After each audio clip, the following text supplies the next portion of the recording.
the other. But this is the Justin Gibbons Show. I am your host, Justin Gibbons. I got my co-host along with me. First of all, what I want to do is I want to apologize to all of our viewers because we've been slacking. Brandon ain't done a nightly news in God knows how long, and I haven't done the morning news in about 3 or 4 days. I've been doing better than him, but that's not a milestone that I look forward to. Just doing better than him. I mean, I've been slacking. He's been slacking. So we're gonna come to you guys tonight with a little something original.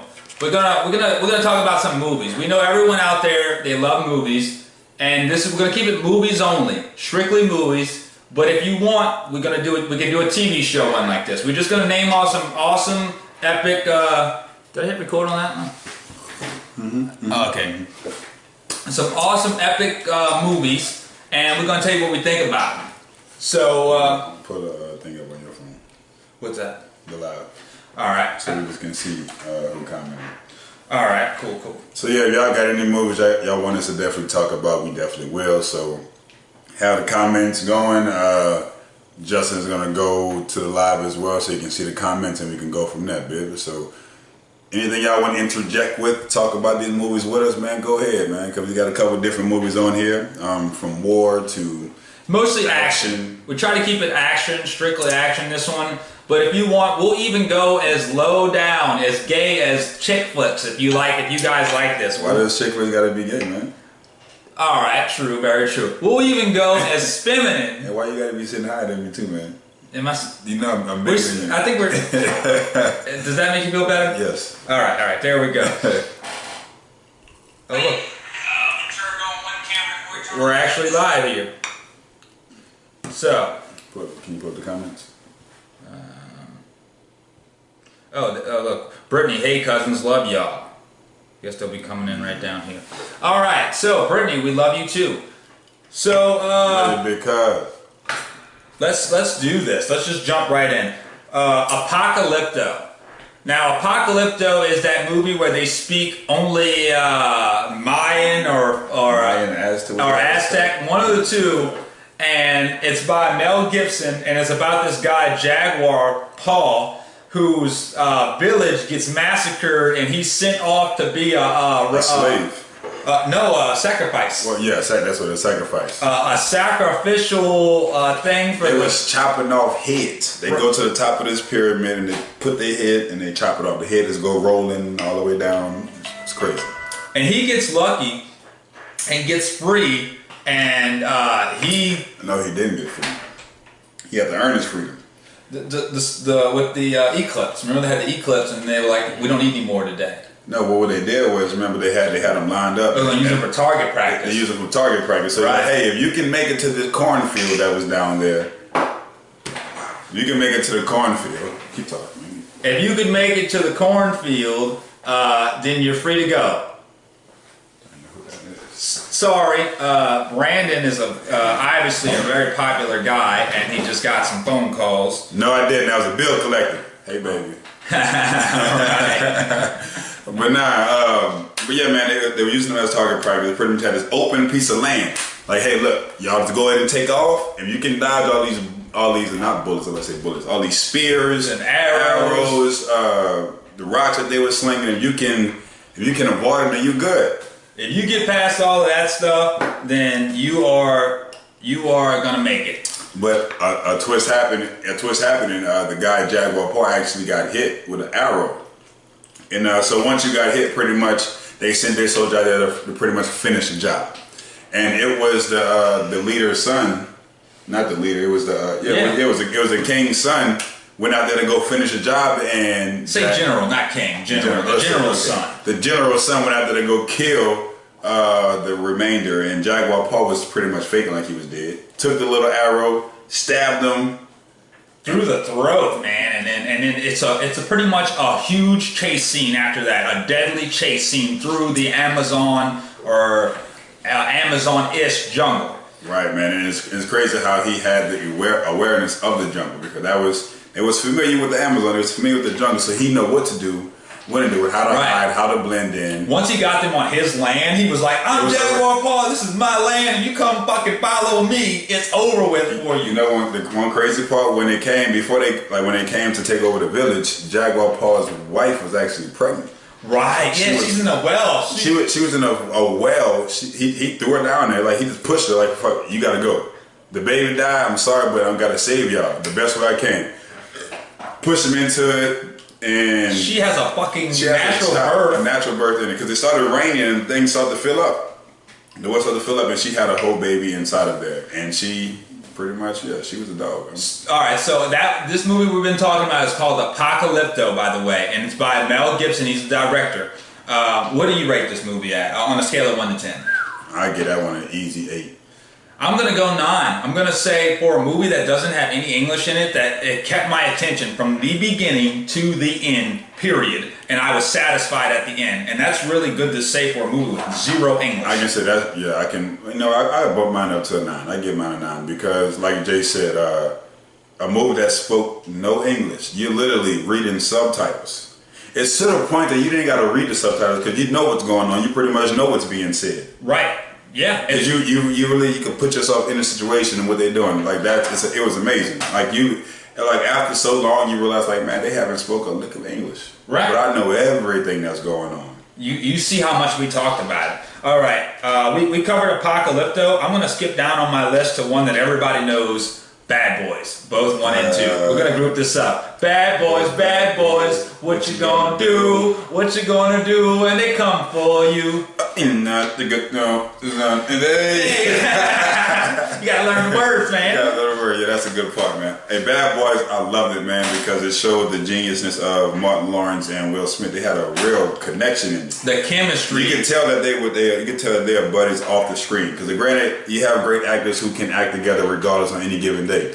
But there's something about them acting together was so special because you can tell that they were really friends outside of the screen. The chemistry that they shared in those 2 movies. I mean, I remember when there were rumors about the second one coming out, and I was like so excited. Please make the second one. The first one was great. The second one, I think, was even better. I think it topped it. And then Michael Bay. I know he gets a lot of. Did you say Michael Bay? Yeah, Michael Bay. He's the guy who directed it. Oh. He gets a lot of bullshit for.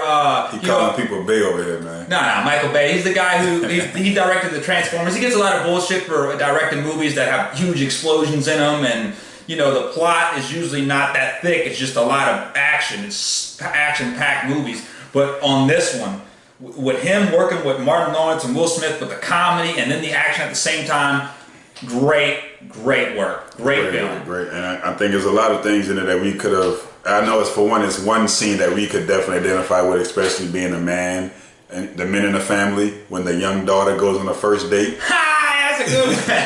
Who Reggie? Who the fuck Reggie is? I heard him say your name is Reggie. You know, the beautiful thing about it, like I think that this might be a little bit deeper. Him and Will Smith and Martin Lawrence was actually, they wasn't on the same page. Like they was having troubles within their friendship. Because he just came over there. They was having some real trouble in their friendship. They having a rift in their friendship, yeah. Because Martin Lawrence talking about getting a new partner, retiring, leaving alone. Will Smith was messing with Martin Lawrence's sister, Gab Union. Love you, baby. But yeah, like they was really having some. Because he like having his booty hole ate. Shut up. Did you read that in the book? Yeah, I did.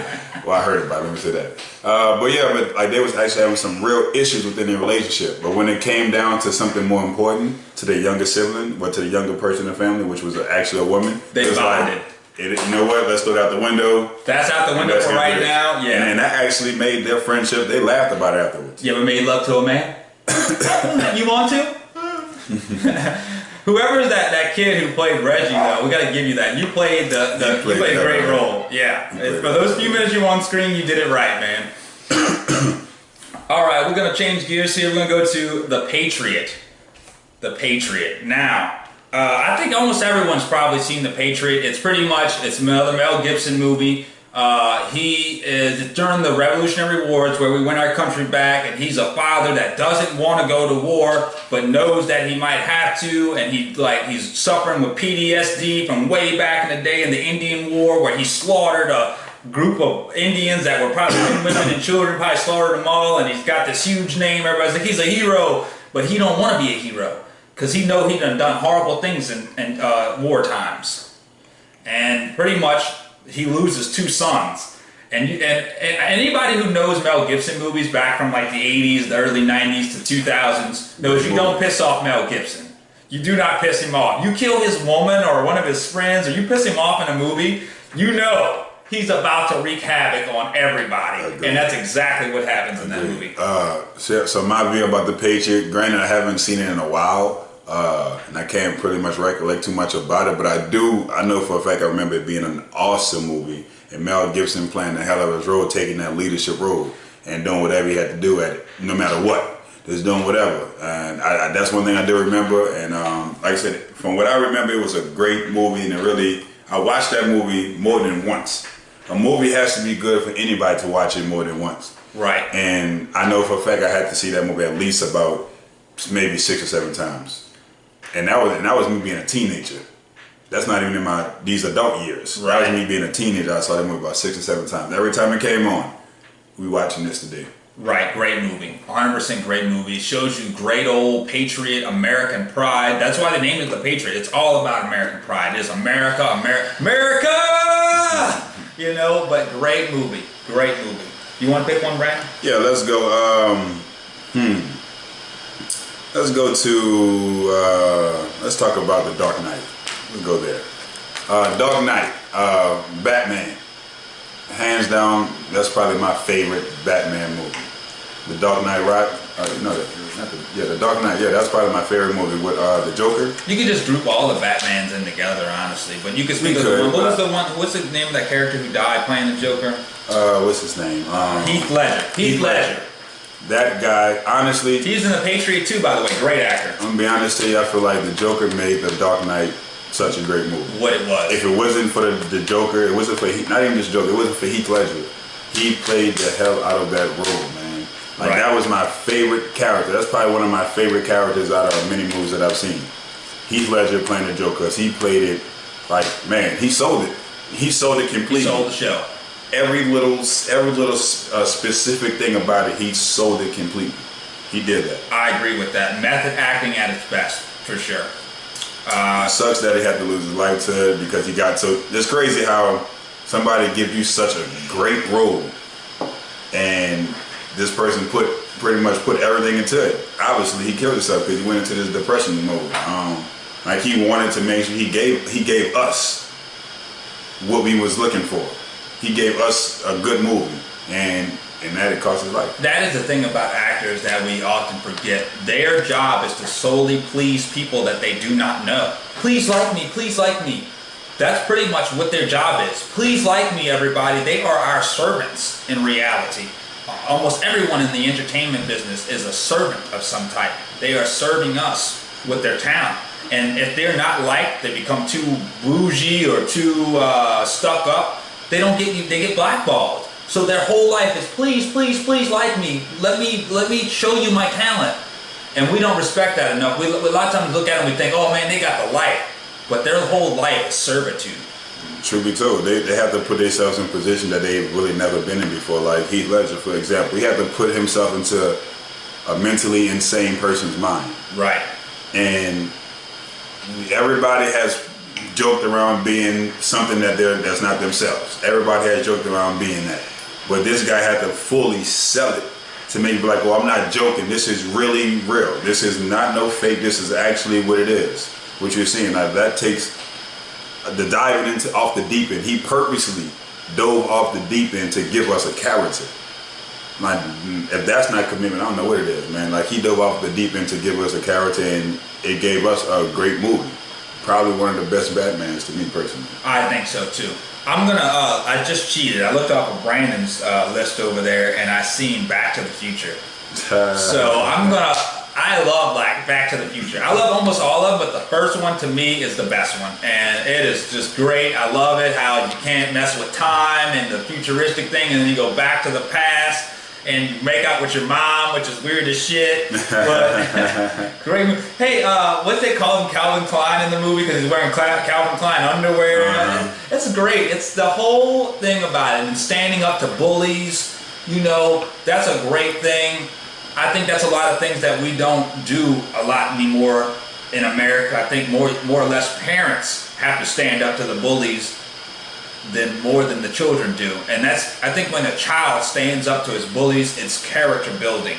It builds character. You know, it allows you to face this harsh world on your own, because when you're a child, you think the world is a certain way, but it's not until you hit like responsibility. It's not until you hit like 23 years old and you realize, wow, this is really a dog-eat-dog world. It's not just a saying that they say. Right, I agree. And one thing I personally liked about Back to the Future is the fact that if you had the opportunity to go back in time or in the future and see where you would be at, or see if you could change something, would you actually do it? And I feel like if everybody had that opportunity, and a lot of people try to change some things, and within changing something, it affected the future. So me personally, I wouldn't want to go ahead and see where I would be at. I wouldn't want to go behind and change anything, because everything happened for a reason, and wherever I'm at in the future, I got to keep things the same so I can get to that. Right. Because me seeing it might make me want to speed it up, speed the process up and hurry and get there, or maybe change something. You change the future. I change the past, change the future. And then by doing that, you change who you really are, because you wouldn't have picked up those lessons in life from those mistakes. Those mistakes build character. Every mistake you made has done something to you, changed you in a certain way. True, and it's crazy how it could always be the smallest little thing, the smallest grain of salt that can change not just your life, but it can change everybody's life around you. Very true. Because if you go back and kiss your moms in the past, now your moms might not want your father, then guess what? You gone. Now you was never made. And your brothers and sisters. So, all right. So let me go. Black Hawk Down. Black Hawk Down. I love war movies. Brandon was just criticizing me because I got a list. All you got is war movies. And I love war movies. They are my favorite. When was Black Hawk Down made? I would say in the 90s or early 2000s. So most of our viewers and followers are going to be how old at that time? Right, but Black Hawk Down, man. Come on, I know some people out there is like, man, I love that war movie. Especially my veterans, especially my people in the armed forces, love that movie. It's, you know, the truth of it is, it's a group of guys all thrown together, and they have to depend on each other to live. The race, the creed, the color don't matter. We all got one code, and that's survival. Let's get the hell out of here alive.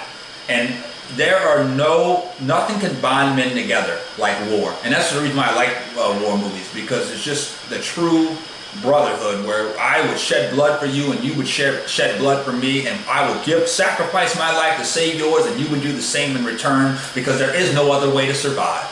You know? That's why I love that movie. And great action-packed movie. I forget the actor that played in that, but he's a great actor. He doesn't do too many movies now, but he's definitely a great actor. And great movie, just great movie. All right, well, let's go ahead and switch gears from this war stuff this guy's over here talking about. Let's move to, let's try, how about Shadas? Shadas. All right. Let's talk about that's like an urban warfare. It's warfare, you're right. But it's urban warfare. Shadas. Jamaican Mafia, first of all. It's everybody who's seen Scarface knows it's a copy of Scarface, but it's done by If you didn't know, now you know. Right. It's a copy of Scarface. It's by the brothers with the Marleys. Marleys. Yeah, sorry. Yeah, Bob Marley's sons. They done that movie. Great remake. I mean, for especially for black people. That is the black version of Scarface, pretty much, and it is great movie. I love it. Shadas is, when I put on the list of things like the Bellies, the Paid in Fools, Shadas is definitely probably my top one or top two spot. For black mafia movies, it's got to be up there. Definitely top five. Because it's so raw and it's so like it's grimy. But like I just love it because it was definitely all about the same thing, brotherhood, about the code. We're gonna stick together regardless. Where the true players they come back. Mad Max was my favorite character because he didn't care about nothing. You my brother. Who you need done. Knocking everybody. I got you. No words. I'm not gonna be like no, maybe this. No, forget that. You need to be done. It's gonna be done. They should have not used the Chinese chick. They should have used the badass black chick though. They should have used the black beauty. You know what I'm saying? the Chinese chick kind of threw it off. But I understood. It showed that he was different. The main character, that he was different. Great movie though, regardless. He was also going back and forth to Miami, so. True. Cubans and that little. Right, true. Cubans, they black too. Yeah, they got some black in them. Pretty much. All right, let's switch gears again. Let's go to a big one that I feel like everybody can kind of chime in on. Talk about The Matrix. Oh man, when we wrote this down, when I mentioned this, we didn't even see it on the list. We were looking at a little list on my computer, and before it even came up on the list, I said, and we both was like, it's gone. It went on both of our lists. Period. You want to talk? All right, look, we'll skip the action part. Go into the meta part, the mind fuck of the movie. You go ahead, and I'll jump on where you leave off at. All right, so man, The Matrix was so real because it showed us exactly what life was. A matrix. It's just facade that what we think it actually is when it's really not. Everybody just moving like little robots, not even here, not even there, not even conscious of what the real world actually is.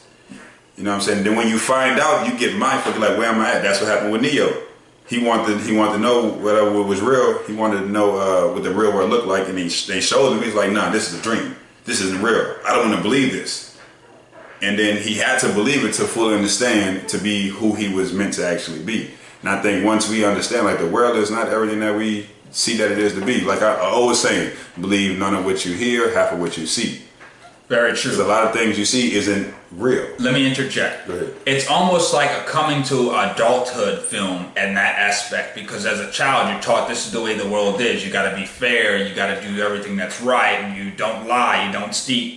You don't cheat. You don't steal. And then you get into where you're an adult and you enter in the real world, and you're like, wow, everything I've been taught is fucking bullshit. Everyone lies, everyone steals, everyone cheats, and you almost got to do it to get your way to the top. Like, I honestly think that you have to really probably do all of those things to get your way to the top. At least that it works better than being honest and getting your way to the top. You can move faster to the top by lying, stealing, and cheating. And one thing I loved about the movie is that it showed how people are copycats. People are copycats to what society is. Very true. That's what not Mr. Anderson. What's the dude name? Cypher. No, like, what was his actual name? The agent. Oh yeah. No, you're right. His God damn. Whoever he was just changing Mr. people. Smith. Mr. Smith, yeah. Mr. Smith was changing people into himself. Right. Showing how the world is a bunch of copycats. When you're trapped in the matrix, you tend to do things like everybody else is doing. We see that nowadays with all these trends, everybody following trends, trying to do this, trying to do that. Remember all them dumb trends going on? The fire challenge?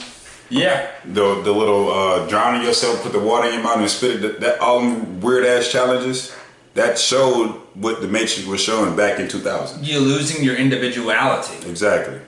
Brandon actually just done a video on that a little while ago about be who you truly are. You cannot show the world who you are and teach us who you are by copying someone else. Exactly, and that's why when Mr. Smith, Agent Smith, tried to copy Neo, try to make Neo him, he couldn't do it because Neo was too much of himself, too much of an individual for it to happen. Right. You don't fall into those trends. You make the trends. Correct.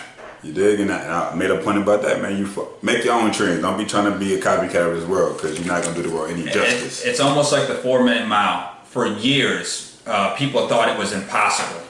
And when the first person broke it, that led the way for everyone else. That led the way for everyone else to do it. It's like as soon as one person broke through the threshold, the rest of the people was like, okay, it's possible. Now we're gonna do it. Just unhook those, and those charges might not be strong enough, but that one probably is. While Brandon's off camera, I'm gonna take over for a few minutes. I'm gonna name some movies that he hasn't seen, but that I have seen, and that are really good. First of all, Band of Brothers. I know I said I wasn't going to do TV shows in this, but I had to mention this. The honorable mention is a TV miniseries on HBO. If you like war movies, especially if you like World War II movies, if you have not seen this, you are missing out big time.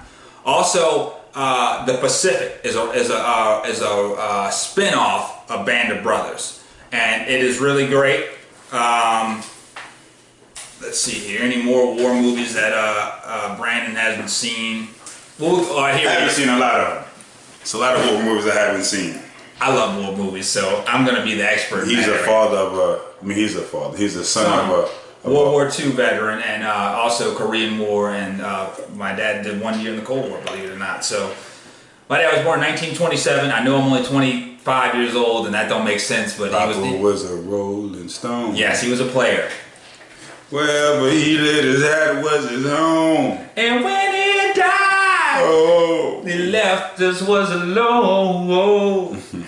All right, one more war movie. Brandon has seen this one, and I know that this one's on a lot of men's top 10. Saving Private Ryan.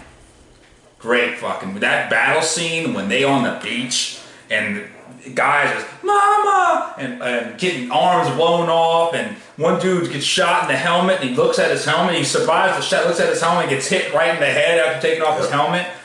Whoo! And Van Diesel played a good role in that. He was all, I gotta get that girl, and he gets killed over the little girl he's trying to say. I mean, it's a great movie. Saving Private Ryan was definitely a great movie. And I accidentally watched that one day. I was bored and I seen Saving Private Ryan was on. It was late at night too. I was like, nothing else is on, so let me just watch it. And when I say I was glued to the screen, every moment of it, I'm like, this is all over trying to save one guy. One guy. We're gonna go into hell to save one guy. And so much stuff happened, like from the production, from the graphics to the war scene, to the fighting scenes, to everything, the acting, everything was done just about flawlessly. I'm gonna name 3 in a row right here. I'm gonna gloss over them because there's nothing I can say that hasn't already been said about these 3. Star Wars, ain't nothing I could say that ain't already been said. Harry Potter, same thing. James Bond, same thing. We're gonna go. What is that saying? Battery dead? No, it's saying record, boy. REC. No, look at it. It's flashing. Battery's dying. How do you see? You don't see that yellow thing right there with the battery in the middle? Let's. What yellow thing? Flashing right there in the middle. You see it right there? Let me see what it says, man. That's a battery sign. Oh yeah. Yeah, I'll plug it out. You take a movie. I got it. You got it? All right. Well, I glossed over those 3. Let's see here. Let's talk about the Gladiator. The Gladiator. That is another. It's not really a war movie. It's fair to say. It's more of an action-packed film. Russell Crowe. He plays a gladiator in Rome. He was a soldier. Is the thing running out? Because why is it still flashing? Are we running out of space on there? Oh no, that's a battery symbol, man. Yeah, I don't know. We got 3 minutes, so whatever that. I think we're saying we got 3 more minutes of time. Right, we'll wrap it up on this one when the 3 minutes is done, and we'll continue with that one. All right, so Gladiator. Back to Gladiator. Russell Crowe, great movie. Pretty much, he's a guy who was a good guy, honest, did all the right things. He gets betrayed by his leader's son. His leader's son kills his own father to take over the Roman Empire, and pretty much throws this guy into slavery and makes him a gladiator. And Russell Crowe has to fight his way through the world and become so great that he can earn his freedom. And in the last challenge, he has to fight his adversary. Great movie. Great movie. Definitely a great movie. He showed his badassery in that movie, man. He was whooping everybody's ass, from big to small to whatever you want to throw at him. He was handling his business. Even a tiger. He kills a freaking tiger. To the point that, everybody loves the guy who's always winning. When it comes to sports, everybody always loves the guy who's always winning. Especially when it comes to fighting. And when he walked out there, everybody was cheering for him. Very true. They wanted him. They wanted him to win at all times. All right, so let's go to something a little bit light. Let's talk about the Jungle Book. I know everybody was kind of anxious to see the Jungle Book. I know there's a major shift from Gladiator to the Jungle Book, but the Jungle Book was so perfectly done. Roger Kipling was the one who wrote it. Roger Kipling? Yes, the guy who wrote it. Yeah, okay, Roger Kipling, man. He, like, the movie was so beautifully done. We all seen the Jungle Book cartoon back in the day. We've all seen it. And when it came out, when I say everything was so perfectly done, to see these animals realistically,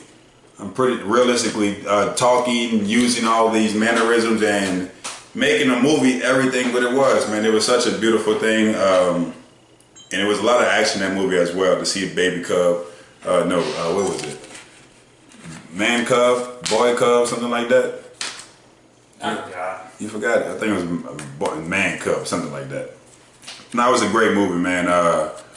That's one movie I really did enjoy seeing. Let's see, next one. Let's go to Taken. Bring it back up a notch, man. Taken. Great movie. That guy there was getting his kid by any means necessary. Any means necessary, he was definitely going to find his child no matter what. One thing I loved, he went over there, he called the number, he was like, you know, I'm going to find you and I'm going to kill you. It is what it is. I'm going to find you and I'm going to kill you. And the guy just had to say good luck. And he went over there and found him and definitely handled his business. Only thing I didn't like about Taken, when they made the second one, then the third one, I'm like, okay, we already pretty much know what's going to happen. I don't like movies when we already know what's going to happen.